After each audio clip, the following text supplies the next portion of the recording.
पंचायत चुनाव 2026। गांव की सरकार बनाने की जंग तेज। भारत में लोकतंत्र की जड़ें गांव तक फैली हुई हैं। इसी कड़ी में पंचायत चुनाव को सबसे महत्वपूर्ण माना जाता है, क्योंकि यह सीधे आम लोगों के दरवाजे तक लोकतंत्र को पहुंचाता है। पंचायत चुनाव न सिर्फ गांव की बुनियादी जरूरतों को तय करते हैं, बल्कि यह आने वाले बड़े चुनावों की दिशा भी दिखाते हैं। इस बार पंचायत चुनाव को लेकर पूरे राज्य में घमाघमी बढ़ गई है। गांव-गांव में राजनीतिक हलचल तेज हो गई है और प्रत्याशी वोटरों तक पहुंचने के लिए हर मुमकिन प्रयास कर रहे हैं। उम्मीदवारों की तैयारी। पंचायत चुनाव का ऐलान होते ही गांवों में माहौल गर्म हो गया है। कहीं ढोल नगाड़ों के साथ नामांकन दाखिल हो रहा है, तो कहीं प्रत्याशी मतदाताओं के घर घर जाकर आशीर्वाद ले रहे हैं। महिलाएं भी इस बार पीछे नहीं हैं। आरक्षण के चलते बड़ी संख्या में महिला उम्मीदवार मैदान में हैं। कई जगह युवाओं ने भी राजनीति में कदम रखने का ऐलान किया है। मुख्य मुद्दे गांव की सड़कों से लेकर साफ पानी की समस्या, स्वास्थ्य सुविधाओं की कमी और शिक्षा के हालात, यही इस चुनाव के असली मुद्दे हैं। लोग चाहते हैं कि पंचायत प्रतिनिधि सिर्फ चुनाव के समय न आए, बल्कि पूरे कार्यकाल में गांव की समस्याओं का समाधान करें। बेरोजगारी और पलायन भी बड़े मुद्दे बने हुए हैं।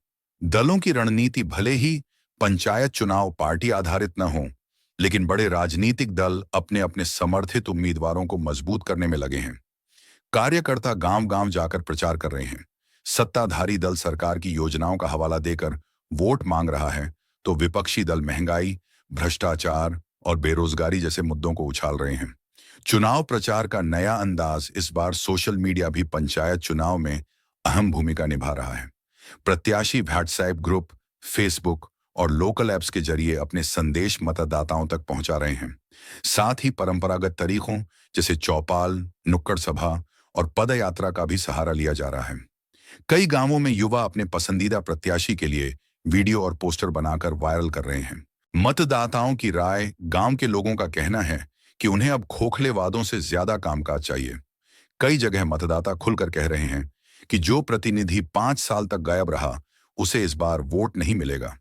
महिलाएं शिक्षा, स्वास्थ्य और राशन जैसी बुनियादी सुविधाओं को लेकर सवाल पूछ रही हैं। वहीं युवाओं की पहली मांग है रोजगार और खेल की सुविधाएं। सुरक्षा और प्रशासनिक तैयारी। चुनाव आयोग ने निष्पक्ष और शांतिपूर्ण मतदान के लिए पूरी तैयारी की है। संवेदनशील और अति संवेदनशील बूथों पर अतिरिक्त सुरक्षा बल तैनात किए जा रहे हैं।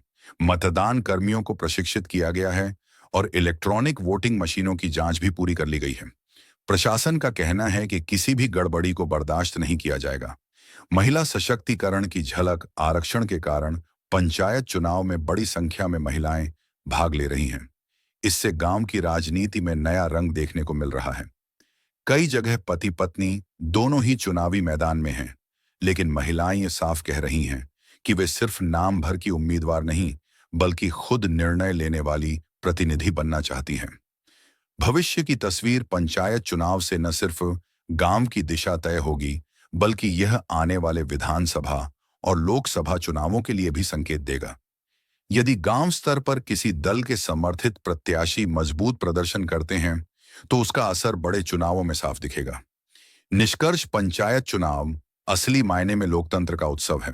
गांव की गलियों से उठी यह लोकतांत्रिक ध्वनि ही पूरे देश की राजनीति को मजबूत बनाती है। इस बार देखना दिलचस्प होगा कि जनता किसे अपना प्रतिनिधि चुनती है और आने वाले 5 सालों के लिए गांव की तस्वीर किस दिशा में जाती है।